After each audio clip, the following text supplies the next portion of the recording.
Blood dripped in Dusthaven saloon as if the very walls were weeping for the sins of that unforgiving land. The heavy scent of stale whiskey and bitter regret mingled with the sugar dust emanating from bootstraps and worn calico. It was 1868 in Nebraska, and Dusthaven, a rough, scrappy town built upon the battered dreams of cattle drives and mining fever, hosted a cruelty that no man or woman could hope to escape unscarred. Before we jump back in, tell us where you're tuning in from. And if this story touches your heart, make sure you're subscribed, because tomorrow I've got something extra special saved just for you. At the far end of the room, beneath a flickering lantern and the muted clamor of drunken murmurs, stood Caleb Ward, once a proud cowboy known to his peers for his quick draw and steadfast honor. Caleb now carried the crushing mark of disgrace. It was said that during a brutal ambush by rustlers, a meeting with fate when a trusted friend fell by his side, Caleb had fled like the wind, leaving behind the dying echo of loyalty. Now, his broad shoulders hunched under the weight of public contempt and self-reproach. He wore his failure as visibly as the blood-stained duster that clung to his frame. The dust of regret and shame seemed to settle upon him like a second skin. The saloon's patrons snickered and jeered as Caleb made his slow, burdened way toward the center of attention. In a twisted mockery of justice, the town's ruffians and roughneck cronies had concocted a cruel jest, a bride for the disgraced cowboy to mend their broken expectations and slap him a final, humiliating reminder of his failure. For reasons known only to the bitter tongues of spite, they had chosen Lila Hayes, a paralyzed woman whose once bright life had been curtailed by a wagon accident, to be his bride. The notion was as macabre as it was callous, for Lila's delicate condition, confined to brittle limbs and a mind that still shone with fierce independence, seemed an insult to any honor. The saloon fell momentarily disturbingly quiet when a pair of creaking wheels and the clipped sound of hooves signaled the approach of a wagon. All eyes shifted towards the dusty street outside as the wagon came into view, its weathered boards telling silent stories of countless travels across the barren plains. At its helm rode a small contingent of men bound by the lawless customs of the frontier, and at its rear, nestled in the back, lay Lila Hayes. Wrapped in a faded quilt and shielded by a patched duster to mask her frailty, Lila's presence was both delicate and defiant. Even from a distance, one could see that her eyes burned with quiet, unyielding fire, a spirit that refused to be diminished by circumstance. Caleb's hardened features, already marred by disgrace, contorted into a mix of shock and disdain at the sight of his bride. The town's cruel laughter resounded like distant thunder as the wagon halted in front of the saloon. Men and women exchanged glances laden with malice and amusement, and whispers of paralyzed prize and joke-wedding swept through the room.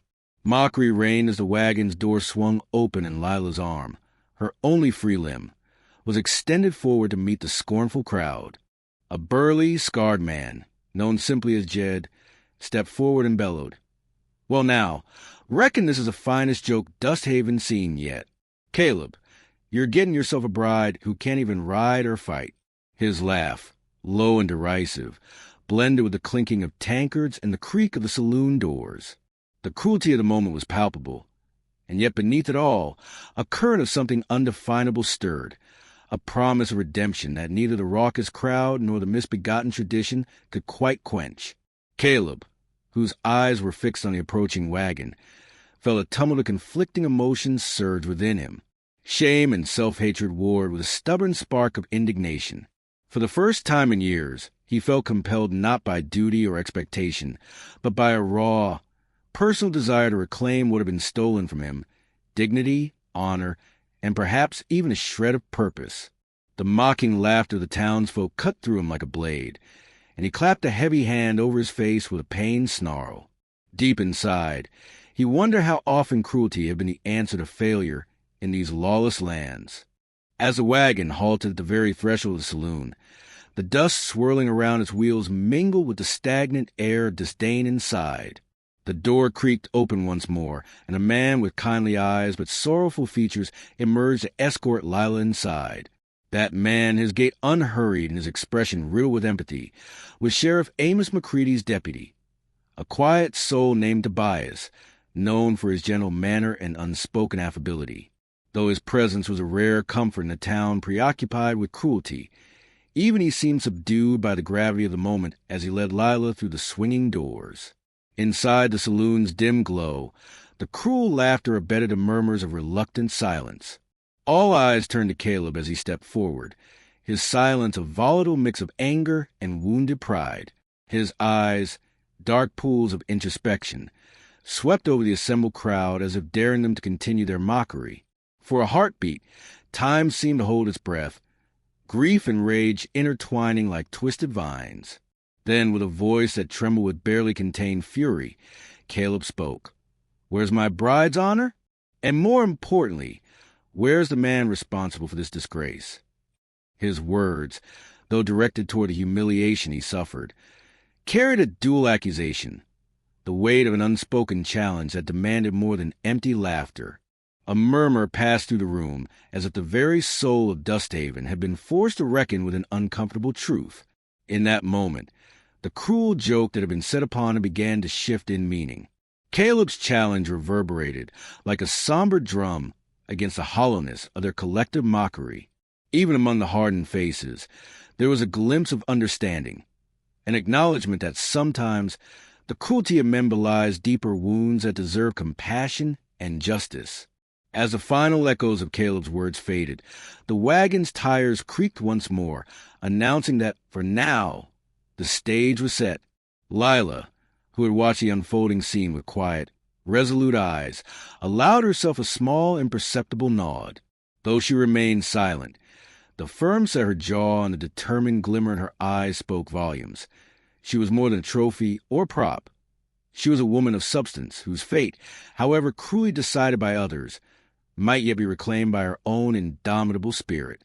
In that charged moment, as the saloon's patrons grappled with a mix of shame and newfound respect, Dusthaven itself seemed to pause. A town that had long measured its worth in scorn now faced a reckoning of its own cruelty. The journey for redemption was just beginning, and in the heavy, dust-laden air of that unforgiving Nebraska town, the seeds of something deeper were stirring. What had begun as a cruel jest was fast evolving into a quest for true honor, not just for Caleb, but for all those whose lives had been marred by the callous indifference of a loveless, brutal frontier.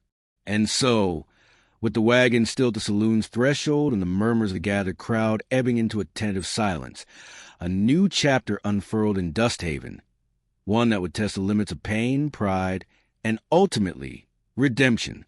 Dust swirled as Lila faced her new cage, the heavy air of Dusthaven clinging like tattered cloth about her. Caleb Ward gently guided her from the bustling, derisive crowd of the saloon toward the quiet refuge of his homestead, far from the jeering eyes of the town. Outside, the afternoon light fell over the rugged Nebraska plains in a muted, sorrowful glow, accentuating the worn, time-worn contours of Caleb's weather-beaten homestead. The scent of sagebrush and parched earth mingled with the soft creak of old wood beneath their steps. The homestead, a modest spread with a creaking porch and scattered outbuildings, had seen better days. But Caleb had poured his heart and shame into its upkeep. For him, every nail hammered and every board replaced was both penance and promise, a quiet vow that he would care for Lila Hayes, whether out of pity or a burgeoning respect for her unyielding spirit. Yet as they entered the modest dwelling, the battered front door seemed to groan with sorrow that matched Lila's silent defiance. "I can manage," Lila asserted firmly as soon as Caleb opened the door. Her voice, though soft, carried an edge of resolute independence that belied the physical constraints imposed by her paralysis. She brushed away the dust from her duster with one thin, determined hand, her eyes flashing as she surveyed her new environment. "I've spent a good part of my life learning to heal, ma'am. I don't need constant pity." Her words stung like a lash in Caleb's ears, a reminder that while his heart brimmed with compassion, his initial instinct had been steeped in sorrow and regret over his own failure. Caleb paused, his expression rounding with both guilt and care. "I ain't here to offer pity," he murmured, voice low, "but I reckon this old homestead might need a touch of kindness to make it work for you." He turned to the remnant of cedar beams and rough-hewn logs, his mind already racing with plans for modifications. With a furrowed brow that spoke of long nights spent wrestling with his own disgrace, he began to outline the adjustments he would make, constructing gentle ramps to replace the brutal steps, lowering shelves to the proper height, and even sanding down rough floorboards that might snag her delicate frame. While Caleb set about sketching out his plans in hushed tones with the sympathetic eyes of Tobias, a quiet, empathetic soul who had long provided support to the downtrodden in Dusthaven, Lila moved to a small corner of the homestead, where natural light trickled in through a grimy window. There, on a scarred wooden table, lay an old leather-bound journal. Its pages, yellowed by time, were filled with neat, looping script and pressed wildflowers, remnants of a past life when Lila had been known as a skilled herbalist and healer among her kin. Clutching the journal, she ran her fingertips reverently along its edge, as though drawing strength from memories of a time when she had been independent and respected for her knowledge of healing plants, remedies, and the whispered art of herbs. Sitting by a small, crackling stove, Lila carefully retrieved a few dried herbs from a burlap sack and mixed them with a clear, viscous sap from a wild tree.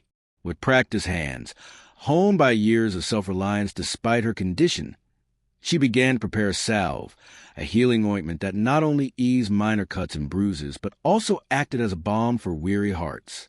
"I used to make these all the time when I was still able to walk without help," she confided softly to Caleb, her eyes distant with recollection. "Before that accident turned my world upside down." Her voice wavered with a mix of loss and gentle pride, piercing the quiet gloom with a spark of defiant hope. Caleb paused in his labors, watching as Lila's nimble fingers worked magic with the herbs.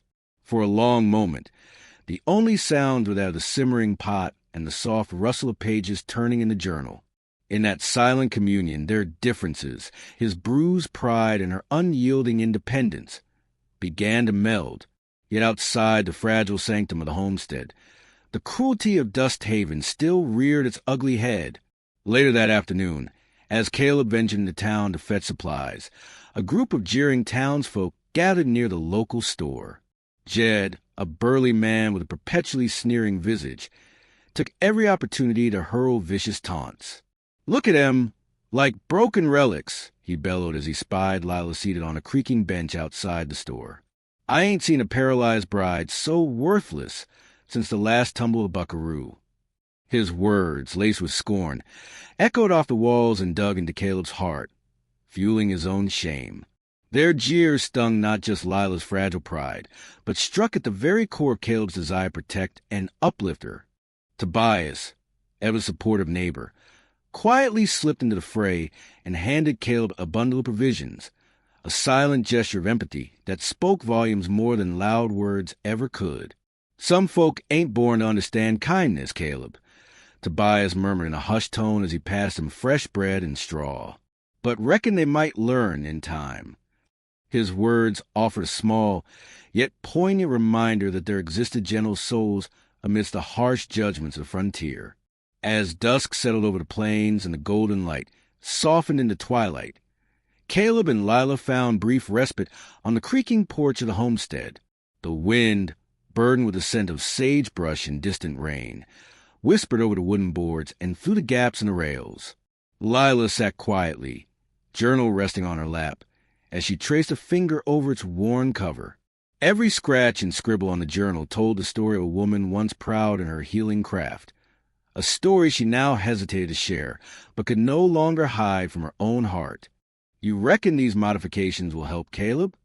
Lila asked, a note of cautious hope threading through her voice. Caleb met her gaze, eyes sincere and soft. "I'll do more than that, Lila," he promised quietly. "I'll raise you up higher than all the doubts this town can hurl at us." His words, earnest and vulnerable, hung between them like a fledgling promise. For the first time in a long while, Lila felt a stirring, a sense that perhaps there was a life beyond the cruel joke imposed upon her. Yet, as the last rays of the sun dipped below the horizon, a darker note intruded upon the fragile peace. Far from the homestead, near a stand of scrubby trees, rough tracks were suddenly discovered in the disturbed dust. tracks that did not belong to any ordinary traveler. The unmistakable boot prints of rustlers, notorious for preying on vulnerable homesteads and exploiting the lawlessness of Dusthaven, etched a warning in the faded earth. The tension in the air thickened, and a shiver ran through Caleb as he squinted toward the gathering dusk, where the silhouette of a lone rider merged with the shadows. Lila, her gaze shifting from her journal to the uneasy look in Caleb's eyes, tightened her grip on the worn cover of her keepsake. "These tracks, they're no friendly visit," she observed, her tone measured but laced with apprehension.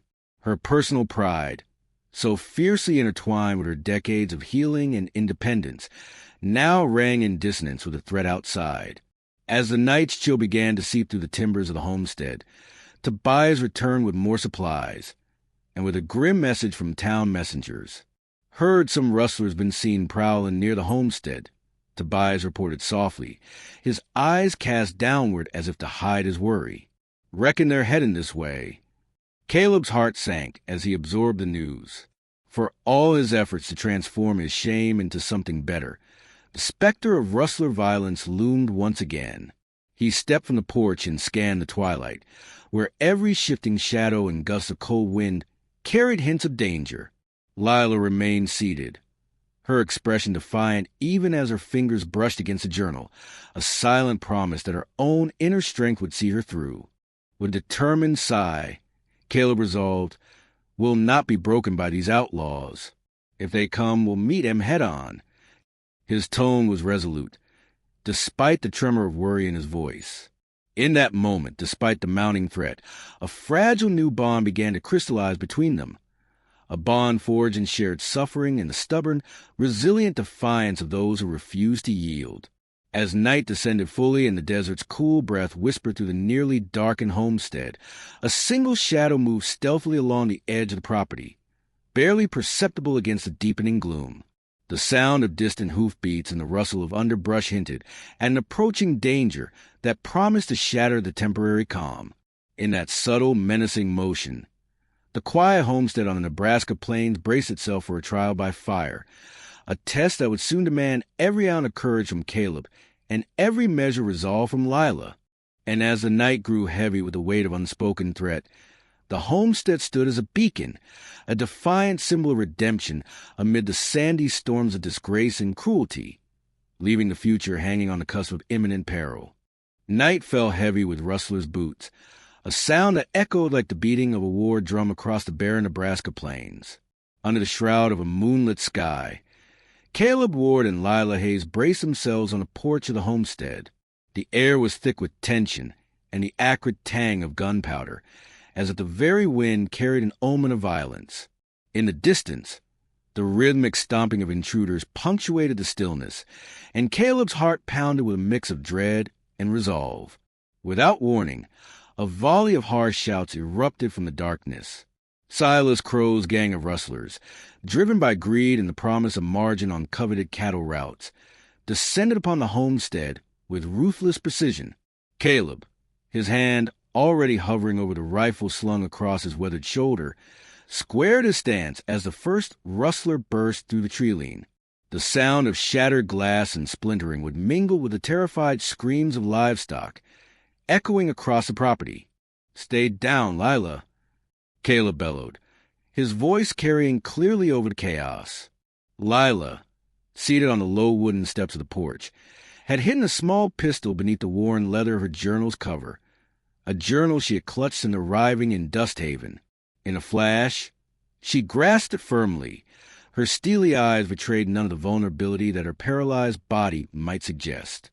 The pistol, concealed but ready, was a symbol of her fierce spirit and resourcefulness. As the rustlers surged closer, a spray of bullets tore through the darkness. Caleb fired his rifle with swift, considered precision. Each crack of his gun spoke of desperation and redemption, every shot a silent reckoning for his past cowardice. At the same time, from behind a stack of crates, Lila emerged like a striking apparition. With steady aim, she squeezed the trigger. The shot rang out, and one of the attacking men staggered backward, collapsing into the dust, his fall punctuated by a startled cry from his cohorts. In the ensuing melee, Chaos reigned across the homestead. Caleb maneuvered between loose timbers and scattered tools, eyes alight with a determination that belied his bruised reputation. Lila, despite the limitations wrought by her paralysis, moved with surprising agility for someone confined to a wheelchair. Using the makeshift ramp Caleb had fashioned earlier, she navigated the porch with practiced ease, positioning herself to fire if needed. Her shot had already saved Caleb from an oncoming attacker, a fact that stirred in him a deep, burgeoning respect for the woman who had been so cruelly cast in a role of mockery. As the rustlers pressed their attack, Caleb and Lila fought in tandem. When a man lunged at Caleb from the left, Lila's pistol cracked once more, sending the assailant reeling. Their teamwork formed a seamless defense, as if centuries of pain and humiliation had forged in them an unspoken language of mutual reliance. Overhead, the wind whipped through the sagebrush, carrying with it the scent of desert dust and bitter regret, while the night was punctured by the sounds of clashing bodies and desperate shouts. In a brief lull between volleys, the frenetic violence allowed a moment of pause. Fleeing into a shadowed corner near the collapsed barn, Lila took refuge and glanced at the unworn pages of her treasured journal. With trembling fingers, she opened it to a passage inscribed in neat, careful script. The words recounted the memory of a fateful day, a wagon crash on the unforgiving prairie that had robbed her of the life she once led as a healer, revered by her kin for her wisdom with herbs and poultices. She recalled how her family, blinded by pride and fear, had abandoned her when their fortunes turned sour. That abandonment had left her scarred, yet it had also kindled a flame of resilience. I will not be defined by this broken body. The journal had once read, and in that moment, as enemy gunfire roared around her, those words resonated as an invocation of strength. Caleb, meanwhile, ducked behind a fractured post as another banner of rustlers swept over the homestead. In the dim glow of a lantern swung wildly by a panicked Tobias outside, Caleb's thoughts churned with his own bitter past. He recalled the echo of cowardice that had once labeled him a disgrace after he fled from a rustler ambush that cost a friend his life. Every shot he fired tonight was not just defense. It was a penance. Through the haze of battle, his eyes met Lila's unwavering gaze, and for a rare moment, he saw in her a partner capable of elevating them both beyond their pasts. As the attack began to wane, the rustlers, led by the steely-eyed Silas Crow himself, regrouped at the edge of the property. Their retreat was hasty but not without consequence. Scattered across the porch and yard lay signs of the brutal encounter. Spent bullet casings glinting in the pale moonlight, and the acrid stench of blood and gunpowder lingering like a curse. In the midst of it all, Caleb steadied himself, his breathing labored but determined. He helped Lila back to the shelter of the homestead, where Tobias and a few supportive townsfolk had gathered to tend to minor wounds and salvage what they could of the battered evening. Back inside, as a fragile calm descended and the night grew still, Lila and Caleb took stock of their losses and gains. Lila's hands, steady despite the tremor of adrenaline, returned once again to her journal. With a soft exhale, she closed it, its worn cover now a silent testament to both her past as a skilled healer and her resolute transformation under fire. "I ain't waiting on no charity," she murmured quietly, more to herself than to anyone else. "Nor will I let them make me a victim." Her defiant tone, though hushed, was laden with a promise, a vow to reclaim her dignity regardless of the obstacles ahead. Tobias, who had been tending to Caleb's minor wound with a clean cloth, stepped forward and lowered his voice. "Reckon these rustlers, they're after more than gold. Silas Crow's gang wants your land, Caleb. They see the homestead as ripe for the taking, and they'll come again if matters ain't settled."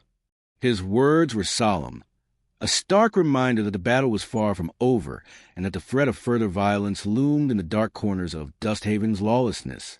Just as the group began to strategize on reinforcing the homestead's defenses, a rustle at the far edge of the yard drew Caleb's attention, a movement in the shadow of the old barn that made his blood run cold. He stepped forward cautiously, his rifle at the ready, while Lila's hand tightened around her hidden pistol. In the dim light, they could discern a figure slipping between the piles of hay and weathered wagon parts. Caleb squinted, heart hammering in his chest, as the mysterious intruder paused, a brief glimpse of a face marked by fear and desperation before disappearing into the night. That moment of uncertainty lingered like a noose around their hearts. The attack had not been a random act of violence. It was a calculated strike, a message delivered in gunfire and stolen moments of terror. And now, in the hush that followed the retreat of Silas Crow's men, the stakes had risen once more. As the sounds of night slowly resumed their natural chorus, distant coyote cries, the whisper of wind through scraggly trees, Caleb and Lila shared a look that spoke of mutual resolve. This fight was only just beginning. In the aftermath, as the homestead settled into a fragile quiet, a battered envelope fluttered into view at the edge of the yard, half hidden in the dust churned up by the chaos. Caleb retrieved it with cautious hands. The envelope, sealed with a crude stamp and bearing the insignia of Lila's estranged kin, contained an offer, a sum of money and conditions for her to return home, essentially demanding that she abandon the life they were daring to build together. Caleb's eyes darkened with a storm of conflicting emotions as he unfolded the letter. The words glistened ominously in the lantern light, promising relief and wealth yet threatening to sever the bond that had grown between them in blood and sacrifice. As the homestead lay under the spell of uncertainty, the faint sound of approaching hoofbeats emerged once again at the edge of the property, and the distant murmur of rustlers' voices promised that Silas Crow's threat was far from vanquished. With the envelope clutched tightly in his hand and the weight of the new offer heavy on his shoulders, Caleb realized that every choice they made from this night onward could either cement their newfound strength or shatter entirely. In that charged moment, with the moon high above and the homestead secure but vulnerable, Caleb and Lila stood together amid the swirling dust. Their eyes met in silent communion, a pact forged under fire and crafted by shared resolve. As the night deepened and the distant threat loomed like a specter on the horizon, the envelope's offer dangled, a bitter token of the life Lila might leave behind. And with that, the question hung in the cool, tense air. Would they dare defy the lure of comfort and inevitability, or would this new challenge force them to confront a final reckoning of their love and determination? The answer, as the first light of dawn crept slowly across the endless Nebraska plains, remained shrouded in shadow, waiting to be unveiled in the trials yet to come. Lila's journal trembled in her hands as twilight bled into the porch of Caleb's homestead. The worn leather cover, embossed with faded patterns and stained by years of hands and hardships, seemed to echo every whispered promise and secret sorrow that had accumulated in the quiet hours. In the fading light of Dusthaven, Nebraska, 1868, Caleb unsealed a battered envelope with a trembling hand and unfolded its contents before Lila's searching eyes. The letter, written in a rough, hurried scrawl and signed by her estranged brother Elias, offered her a way out, a sum of money and a deal to return to his fold, essentially buying her freedom from the burdens of what they had begun together on Caleb's land. Caleb's voice was low, resolute as he read aloud, "My dearest Lila, if you choose to leave this life, know that I will not stand in your way. I offer you all I have been promised, enough coin to secure a comfortable future back home, away from this shameful existence." His words fell heavy in the quiet dusk, mingling with the distant sough of prairie wind that rattled loose boards and stirred the sagebrush. Lila's eyes narrowed as she questioned the offer, her tone cool yet laden with pain. "Is this all I am to you? A burden to be cast aside? Is your honor so easily bought with coin?" she asked, voice barely above a whisper, yet each syllable resounding like a challenge. There was a long, charged silence as Caleb's gaze softened. At last, he reached into the pocket of his threadbare duster and produced a small, hand-carved pendant. It was fashioned with care from a piece of local sagewood, its intricate engraving depicting a single, delicate sprig of sagebrush, a symbol of the enduring spirit of the plains. "Lila," he said, his voice earnest and full of a newfound determination, "you are not my burden. You are the light that has raised me from my darkest shame. I know of your pain, your loss, and the life that was taken from you abruptly. And I also know that what we have built, our homestead, our partnership, is more precious than any purse of coin. Let me show you that you belong here with me as my equal and my beloved." His proposal was not accompanied by grand gestures or lavish words, but by an outpouring of raw sincerity that cut to the chill of their earlier despair like a spark in the darkness. As Caleb fastened the pendant around Lila's neck with gentle care, the glow of the setting sun glinted off its polished surface, as if blessing their fragile bond. But before either of them could fully embrace this tender moment, the low murmur of discontent among the assembled townsfolk began to rise. Jed, the perpetual sneer incarnate and a long-time antagonist of Caleb's, stepped forward from a cluster of onlookers gathered at the doorway of a nearby store. "You'd best be careful, Caleb," he taunted, his drawl laced with venom. "For while you'd have her as your prize and savior, the truth is that our town will not stand by as you parade your paralyzed bride like some curse upon Dusthaven." His words, though coarse, carried an undercurrent of old resentments and communal shame. Not long after Jed's voice faded amid the murmurs, shadows lengthened and merged into an ominous presence. A few figures, draped in grim attire and with eyes set hard as stone, emerged from the darkening brush. Silas Crow, known throughout the rough fringes of Dusthaven for his ruthless greed and unyielding vengeance, led this impromptu mob, his gaze fixed on Caleb with quiet malice. "You've cost more than mere coin, Cowboy," Silas sneered, stepping forward with an air of authority born from violence. "I reckon your past misdeeds still echo in these lands. You're responsible for more than just your own disgrace. Mark my words, you and your paralyzed bride will learn that debts are paid in blood upon these prairies." A frozen moment passed on the creaking porch as Caleb squared his shoulders and met Silas's gaze. His voice, though steady, carried the heavy timbre of redemption hard-won. "I stand by my word, and I stand by Lila.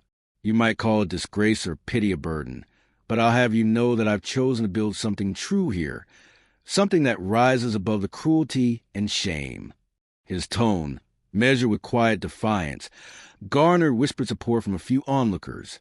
Among them, Tobias, a mild-mannered and empathetic soul who had long offered discreet aid to the outcast.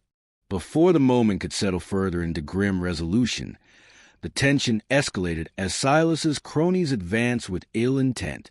Jed, too, joined the chorus of defiance with a scornful laugh as he barked, "You'll all regret defying the course of fate." Shouts and clanging voices erupted as a rough confrontation loomed. Townsfolk, divided between old prejudices and the allure of a new, unyielding honor, watched with bated breath. In a sudden burst of chaos, mob members surged forward, their intentions clear: seize the homestead and force Caleb and Lila into submission to reclaim the lordship they believed rightfully belonged to those who had always ruled Dusthaven with an iron fist. Caleb and Lila, standing side by side on a creaking porch, raised their voices in defiance. "You're my home," Caleb declared, his hand clasping Lila's firmly. "And no man, no mob, will ever take that from us." Lila, her voice steady despite the trembles of her past pain, added, "I have lived a life of no pity, and tonight I choose my own path, one of strength, dignity, and love, not the path they'd have me follow in shame." In that declaration, the air crackled with raw emotion, a melding of resolute conviction, and the fragile bloom of something like hope. Amid the clamor, Tobias stepped forward as a mediator, his voice calm yet forceful. Now, listen here, all of you," he called out. "We've all seen enough to know that curses and cruelty only breed further misfortune. Tonight, let us decide on honor rather than hatred." His words, gentle yet firm, rippled through the assembled crowd, causing some dissenters to hesitate and allowing a few more sympathetic hearts to voice their support. Before the tension could fully dissipate, a final twist shattered the temporary calm. Silas Crow, his eyes gleaming wickedly, leaned in close to Jed, whispering with venom thick enough to chill the blood. In hushed tones that none could quite catch but all understood, he promised a final reckoning, a plan to strike back when the moment was right. The promise of retribution hovered in the air like a dark cloud, subtle yet undeniable. leaving the future uncertain and the threat of another assault lingering at the edges of dusk. As the mob's noise subsided and the night reclaimed a depressive silence, Caleb carefully retrieved an envelope from beneath a loose plank on the porch, a letter from Elias, Lila's brother, offering money and an escape from the shame and hardship that had bound her to Dusthaven. Caleb's hands trembled as he opened the envelope, revealing words that could sunder the bond they had just begun to forge. Lila's eyes, already glistening with unshed tears from the confrontation, widened with increasing doubt as she looked from the letter to Caleb's troubled expression. For a long moment, time seemed to slow on that porch, suspended between the promise of fiery new love and the bitter lure of old family ties. The envelope's offer threatened to peel away the fragile sense of identity that Lila had begun to rebuild here, a promise of money and a return to a home that had once cast her aside. "What do you reckon, Lila?" Caleb asked softly, voice heavy with unspoken conflict. "Do we dare leave behind what we started, or hold steadfast to this to us?" Her gaze fell to the worn pages of her journal, the old healer's notes that chronicled everything she once had been before tragedy reduced her to a fragile shadow. Slowly, with a resolute steadiness born of lifelong struggle, Lila closed her journal. "I ain't broken by pity or promises of escape," she said, each word deliberate as if carved in stone. "I choose to stand here with you. We'll make a new future, even if they come for us again." At that moment, in the dim glow of lanterns and under the endless Nebraska sky, the seeds of a renewed bond were sown amid the harsh winds of judgment and the threat of lingering vengeance. But even as their love shone like a dawn amid despair, a final, shrouded figure watched from the darkness, a silent witness to the unfolding drama, whose presence promised that Silas Crow's menace was far from finished. The echo of his whispered plans, carried off by the chilling prairie breeze, hinted at a final, fateful assault that would test their newfound courage to its very limits. And so, as the envelope lay open and unanswered on the creaking porch, Caleb and Lila, united by defiance and the genuine fire of their shared redemption, prepared themselves for the turbulent road that lay ahead, one where every choice would either cement their bond or shatter it under the weight of a past that still demanded retribution, while the specter of Silas Crow's final gamble lingered ominously in the encroaching darkness. Dawn broke over Dusthaven's reckoning, the first weak light piercing the chill of Nebraska morning, as if nature itself had drawn a long, sorrowful breath. The horizon, streaked with bruised pinks and solemn grays, bore silent witness to the culmination of days steeped in struggle and defiance. On the homestead's creaking porch, Caleb Ward and Lila Hayes stood side by side, their expressions steeled by loss yet gleaming with the embers of a reborn purpose. In the distance, silhouettes moved like specters, muttering threats and harsh protests that had once echoed in the dank alleys of Dusthaven. Today, however, a more final reckoning awaited. For too long, Silas Crow and his vestige of ill repute had haunted the fringes of Dusthaven, blaming Caleb for the death of his own brother in that ill-fated ambush. Silas's vendetta had grown bitter, feeding on past transgressions and the callous greed of rustler ambition. Now, as the town held its collective breath, Silas and a ragged band of his cronies advanced in the dim light of early morning. Their faces, set in grim determination and malice, emerged from the shadows like a dark tide ready to reclaim what they believed was theirs. "Stand fast," Caleb bellowed, voice rough and resolute, as he hefted his well-worn rifle. The echo of his command mingled with the clatter of hooves and the distant murmur of dissenting shouts. Beside him, Lila's eyes flashed with fierce resolve. Though confined by her paralysis, she had learned to transform vulnerability into strength. From beneath the worn leather cover of her treasured journal, now tucked into the inner pocket of her patched duster, she drew a small, hidden pistol. It was a tool, a weapon, and a symbol of the inner fire that had carried her through years of isolation and humiliation. The mob, led by Silas Crow, closed in as though borne upon the very wind. Silas's voice rang out with venom. "You've cost us everything, Caleb. Your disgrace has cursed these lands, and now I'll see that your claim is paid for in blood." His words cut sharply into the morning stillness, and his cronies fanned out to encircle the homestead, their eyes flickering with anticipation of retribution. Before chaos could fully descend, Tobias, the empathetic, steadfast mediator who had long provided a quiet shield for Forsaken, and shopkeeper Hannah, with her sharp tongue and unwavering sense of fairness, advanced to join Caleb and Lila. "We reckon enough blood has been spilled here," Tobias declared, his voice carrying across the assembled throng like a rallying cry.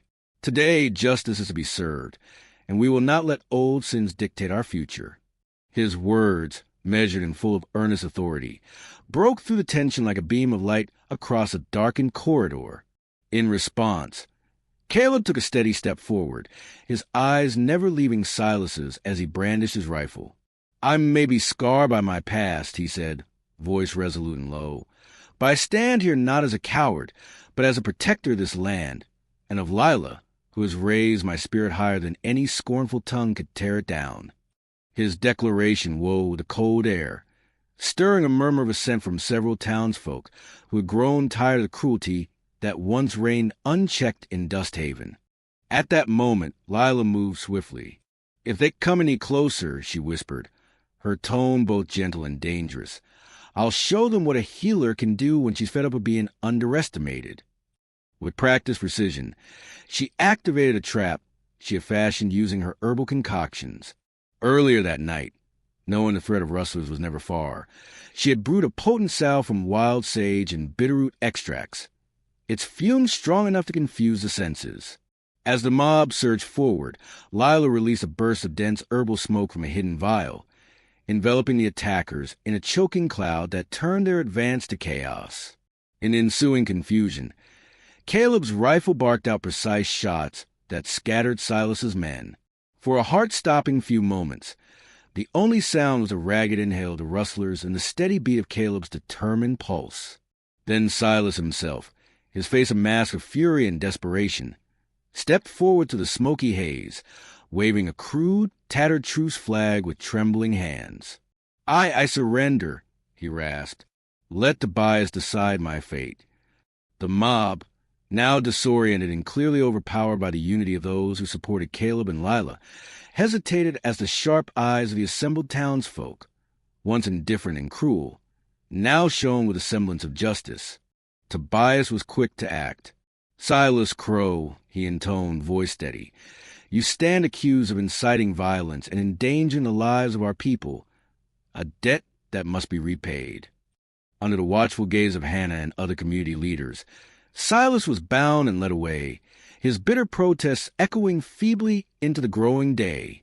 Even Jed, whose sneers had once punctuated every dismissal of Caleb's honor, now stood silently, his expression unreadable but his hostility seemingly cooled by the tide of communal retribution. As the adrenaline of battle ebbed, a palpable calm settled over Dusthaven, one that was heavy with both grief and the promise of healing. Caleb and Lila, now bloody but unbowed, retreated to the homestead shelter. There, as the first golden rays of a new morning shimmered across the dew-laden porch, Lila knelt and opened her cherished journal. With trembling hands, she carefully removed a single page, a passage of old healer's wisdom and a record of the dreams she once nurtured, dreams that had been callously cast aside by those who had once deemed her a burden. With solemn reverence, Lila gathered a small mound of earth beneath a proud clump of sagebrush at the edge of the homestead. "This journal held the truest parts of me," she murmured, voice soft but unwavering. "Today, I bury these pages so that what remains may bloom anew." As she pressed the paper into the soil, a quiet resolve seemed to radiate from her, infusing the land with the promise of renewal. Caleb, standing beside her, reached out and gently draped the newly forged sagewood pendant, a token he had carved himself in a moment of rare inspiration, around her neck. "You're my beacon," he whispered, "my hope in this forsaken place. Together, we'll rise above the shame of the past and build a future that sings of honor." In the wake of Silas's surrender and the silencing of his last fury, Tobias arranged for a modest inquest, led by the town elders. The proceedings, held in the humble parlor of Dusthaven's restored store, exposed past misdeeds and decreed that Silas's further threat will be met with exile, a final act of communal justice that disarmed the cruelty of the old order. Even Jed's former allies, long fixed upon disparaging the outcasts, murmured their reluctant consent, their hardened expressions softening with the first inklings of renewal. Months later, the homestead in Dusthaven had blossomed into a small haven of healing and hope. Caleb and Lila had founded a humble healer's shop that offered herbal remedies, newfound wisdom, and a warm heart to all who came seeking solace. The town, once complicit in cruel mockery, now regarded the couple with quiet admiration. Shopkeeper Hannah's gentle smile and the nod of support from Tobias and other community members spoke of a shift, a transformation in the collective conscience of Dusthaven. On one crisp, radiant morning, as a prairie wind gently swept across the plains and carried the scent of blossoming sage, Caleb and Lila mounted an old buckboard. With the carefully carved pendant glinting in the soft sunlight and Lila's unwavering gaze fixed on the horizon, they proceeded down the dusty road, side by side.